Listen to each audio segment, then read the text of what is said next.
देखिए, भारत की जहाँ तक बढ़त की बात है तो भारत की बढ़त तो हमेशा मिलेगी, वो ट्रंप हो, हैरिस हो, बाइडेन हो, ओबामा हो, कोई भी हो। और ये आज से नहीं है, हम लोग इतिहास भूल जाते हैं।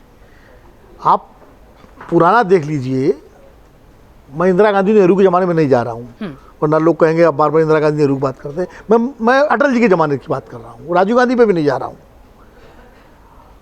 अटल जी जब जाते थे अमेरिका और जॉर्ज बुश थे, तो उनकी बगल में बैठी जो फोटो छपती थी ना एक दूसरे के साथ इंटरनेशनल उसमें एरेना में, उसकी भी चर्चा होती थी। फिर मनमोहन सिंह जब जाते थे तो मनमोहन सिंह का भी वैसे ही स्वागत होता था। जॉर्ज बुश जूनियर ने भी किसी इंटरव्यू में जिक्र किया था, बिल्कुल नहीं, ओबामा ने कहा, याद आ गया, समझे। तो ऐसा नहीं, भारत की भौगोलिक स्थिति, भारत की आर्थिक स्थिति, भारत की डेमोग्राफिक स्थिति और बाजार, और भारत डेमोग्राफी आगे बाजार आ गया, और भारत की पूरी ऐतिहासिक सांस्कृतिक स्थिति, तो भारत को अनदेखा करना किसी भी विश्व शक्ति के लिए संभव नहीं है आज की तारीख में, तो बिल्कुल ही नहीं संभव है। हाँ, ये जरूर है कि जब कोई अगर मुफीद व्यक्ति आ जाता है तो थोड़ा उसमें और बढ़ोतरी हो जाती है। जैसा कि समीर ने भी कहा कि भाई प्रधानमंत्री नरेंद्र मोदी के कार्यकाल में जॉर्ज बुश नहीं थे, ओबामा, उसके बाद ट्रंप और अब बाइडेन और फिर ट्रंप, ये 4 राष्ट्रपतियों के साथ प्रधानमंत्री नरेंद्र मोदी ने डील किया है और बहुत बेहतर डील हुई है। बाइडेन के साथ भी जब बाइडेन आए थे जीत करके तो बड़ा लोग कह रहे थे बाइडेन डेमोक्रेट आ गए, पता नहीं क्या होगा, और मोदी जी तो ट्रंप के बारे में वहाँ प्रचार कर आए थे, टप की बार ट्रंप सरकार का नारा लगाए थे, डेमोक्रेट्स बहुत नाराज हैं सब, लेकिन वो नाराजगी नहीं आई। आप देखिए ना, बाइडेन के साथ भी भारत के रिश्ते तमाम सारे समझौते हुए उस समय हुए, और अंतर्राष्ट्रीय मंच पर प्रधानमंत्री की तारीफ भी की बाइडेन प्रशासन ने, कमला हैरिस ने भी। हाँ, ये बात जरूर है कि ट्रंप अपने कार्यकाल में 2 बार भारत आए, ओबामा अपने कार्यकाल में 2 बार भारत आए, जॉर्ज बुश जूनियर 2 बार भारत आए, लेकिन बाइडेन सिर्फ एक बार आए, वो भी बायलैटरल विजिट पे नहीं, वो आए G20 पे, जबकि 26 जनवरी को उनको बुलाया गया था, पेशकश की गई थी, लेकिन वो नहीं आ सके थे। हाँ, तो ये एक थोड़े जेस्चर होते हैं। अब चूंकि ट्रंप चुन गए हैं, जीत गए हैं, तो सारी अच्छाइयाँ हमको नजर आ रही हैं।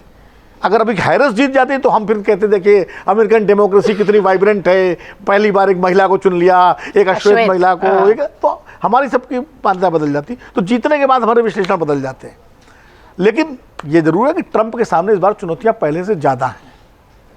पहले जब ट्रंप आए थे तो जो अमेरिका उनको मिला था ओबामा के बाद, उस अमेरिका में, आज के अमेरिका में बहुत दुनिया में, और ट्रंप ने अपने पहले कार्यकाल में कुछ बड़े अच्छे काम किए थे। जैसे अफगानिस्तान से उन्होंने अमेरिका को निकाला, उन्होंने उत्तर कोरिया में किम जंग यन से मिल करके उत्तर कोरिया को मेन स्ट्रीम में लाने की कोशिश की, बड़े साहसिक काम थे। मतलब इनकी पहली बार अमेरिकी राष्ट्रपति उस धरती पे गया। हाँ। तो ये भूलना नहीं चाहिए, ये बड़े काम, ये काम ओबामा नहीं कर पाए, जॉर्ज डब्ल्यू बुश नहीं कर पाए, और वो ट्रंप ने किया था। तो ये ट्रंप, दूसरा जो ट्रंपोनॉमिक्स है, ट्रंपोनॉमिक्स ने अमेरिका फर्स्ट का जो नारा दिया, उससे अमेरिकन इकॉनमी को काफ़ी बूस्ट मिला था, जो शायद बाइडेन प्रशासन उस तरह उसको संभाल नहीं पाया। उसकी हार का एक बड़ा कारण रामपाल जी अपने उसमें विस्तार से बता चुके हैं, अब उसको रिपीट करने की जरूरत नहीं, वो सारी चीज़ें हैं, वहाँ दिक्कतें हैं, तभी तो ट्रंप जीते। वरना ट्रंप की जो छवि और ट्रंप का जो पूरे उनके मुकदमे चल रहे हैं, उसके बावजूद उनको ऐतिहासिक रूप से जीतना, तो कहीं ना कहीं अमेरिका जनता में असंतोष तो था बाइडेन प्रशासन के खिलाफ, उनकी खासकर आर्थिक नीतियों के खिलाफ। लेकिन ट्रंप के सामने चुनौतियां अभी हैं। सबसे बड़ी चुनौती उनके सामने, जो उन्होंने वादा किया है कि मैं युद्ध नहीं होने दूंगा, तो पहली चुनौती तो उनको 2 युद्ध रोकने की है, फ़लस्तीन और वो जो गाज़ा पट्टी में इजराइल जो फंसा हुआ है तमाम हमास के साथ, और दूसरा यूक्रेन वाला जो है। अभी खबर में देख रहा था कि अमेरिका ने कतर को बोल दिया है कि आप अपने यहाँ से हमास के अड्डे ख़त्म करिए, हटाइए। और दूसरा जो महत्वपूर्ण है कि साथ में कि ट्रंप और पुतिन के बीच भी, जैसा कि रामपाल जी ने कहा, पुतिन ने तारीफ की है। खबर तो ये भी है कि शायद शी जिनपिंग की तरफ से भी कुछ बैक चैनल जो है चाइना की तरफ से भी शुरू हो गया है, और उसमें भी कुछ, क्योंकि देखिए हर देश जो है अपने हितों के हिसाब से नीतियां बनाता है।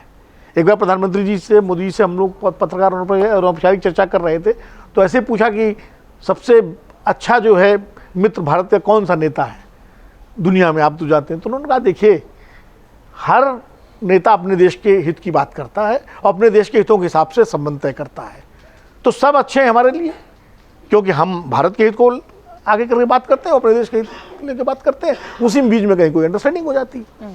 तो ये बात सही है, लेकिन ये बात भी उतनी ही सही है कि ग्लोबल विलेज हो गया है। और अब अगर दुनिया के, अब वो जमाना नहीं है कि एक तरफ आग लगी पड़ी है तो आप आराम से मतलब तापते रहेंगी बड़ी, अब तो कहीं आग लगेगी तो उसकी आँच यहाँ भी आएगी। यूक्रेन युद्ध का असर पड़ा, हमारे कितने छात्र जो पढ़ने जाते थे किस तरह से आए, बहुत सारी दिक्कतें हुई, उसका भी हो रहा है। हाँ, हालांकि यूक्रेन युद्ध का एक लाभ ये हुआ भारत को, खास करके उस समय जब क्रूड ऑयल बहुत बढ़ रहा था तो रूस से जो तेल हमने लिया, जो हमें सस्ता तेल मिला, वो कंट्रोल हो, वो उससे वो काफ़ी, तो अंतर्राष्ट्रीय घटनाओं का सकारात्मक प्रभाव पड़ता है। भारत ट्रंप के ज़माने में भारत के रिश्ते कैसे होंगे, 2-3 कसौटियाँ हैं। पहली कसौटी है कि जो 18-20 कंपनियों को जो ब्लैक लिस्ट किया है अमेरिका ने, भारतीय कंपनियों को, तमाम सारे कारणों से उन्होंने रूस से ट्रेड किया, तो क्या ट्रंप उसको लिफ्ट करेंगे? पहले तो ये देखना पड़ेगा उसको लिफ्ट करेंगे कि नहीं करेंगे, नंबर 1। दूसरा जो टैक्स वाली बात है कि हमारे प्रोडक्ट्स पे टैक्स वो बढ़ाएंगे कि घटाएंगे कि नहीं करेंगे। जो तीसरा जो सबसे बड़ा कसौटी होगी, जो मनमोहन सिंह काम छोड़ गए थे जहाँ पे, कि एनएसजी ग्रुप की जो मेंबरशिप, जो 1-2-3 न्यूक्लियर डील, जो civil nuclear deal Manmohan Singh ने जॉर्ज बुश के साथ की थी, उसके बाद न्यूक्लियर सप्लायर ग्रुप की जो मेंबरशिप भारत को मिलनी थी, जिसको लेके चल रहा था, और सरकार बदल गई भारत में पिछले 10 साल में, मोदी सरकार उस दिशा में एक कदम आगे नहीं बढ़ पाई, ट्रंप भी रहे और बाइडेन भी रहे। क्या अब भारत, मोदी जी के और ट्रंप के जो रिश्ते हैं, उस दिशा में ट्रंप एडमिनिस्ट्रेशन हमारी मदद करेगा और हमें वो सदस्यता दिलाएगा? हम न्यूक्लियर स्टेट तो हो गए, लेकिन अभी न्यूक्लियर सप्लायर ग्रुप के मेंबर नहीं है, यूरेनियम। तो ये कुछ बड़े काम हैं जो अगर ट्रंप एडमिनिस्ट्रेशन करता है तो भारत के लिए बहुत अच्छा है। भाई, भारत, कमला बने, ट्रंप बने, कोई बने, हमें तो जो भारत के लिए हमारी जो करेगा हमारे लिए, तो वो बढ़िया है ना। हम हिंदू एंगल से देखते हैं ना मुस्लिम एंगल से देखते हैं, हम तो भारत के हित के हिसाब से जो भी जो अंतर्राष्ट्रीय नेता जो है काम कर रहा है। जैसे एक बात खत्म करने से पहले 2 उदाहरण में देना चाहता हूँ कि एक बार भारत में ज़बरदस्त अकाल पड़ा, और अकाल पड़ने के बाद इंदिरा गांधी परेशान थी, उन्होंने सोवियत संघ से गेहूँ मांगा, अमेरिका से पहले मांगा, अमेरिका ने मना कर दिया, कहा कि हम तो खरीदिए हमसे, आप, पैसे थे नहीं हमारे पास। सोवियत संघ से मांगा, ब्रेजनेव थे, ब्रेजनेव ने, चंद्रजीत यादव गए थे वहाँ पर, और चंद्रजीत यादव को उन्होंने कहा कितना गेहूँ चाहिए, उनका इतने शिपमेंट चाहिए, बोले ले जाइए। बोले इसकी रिकवरी, बोले रिकवरी जब आपके यहाँ पैदा, कैश नहीं चाहिए, जब आपके यहाँ ज़्यादा हो जाए तो हमें वापस कर दीजिएगा। और वो फिर वापस भी नहीं मांगा उन्होंने, वो 2 साल बाद जब हो गया तो उन्होंने कहा इसको वियतनाम भेज दीजिए। तो निजी रिश्ते इस तरह काम आते हैं। तो हमारे लिए तो ब्रेजनेव बहुत अच्छे थे, भले सोवियत संघ चला गया, 71 में हमारा साथ दिया उन्होंने, तो हम तो उस हिसाब से देखेंगे बाकी के लिए क्या हो।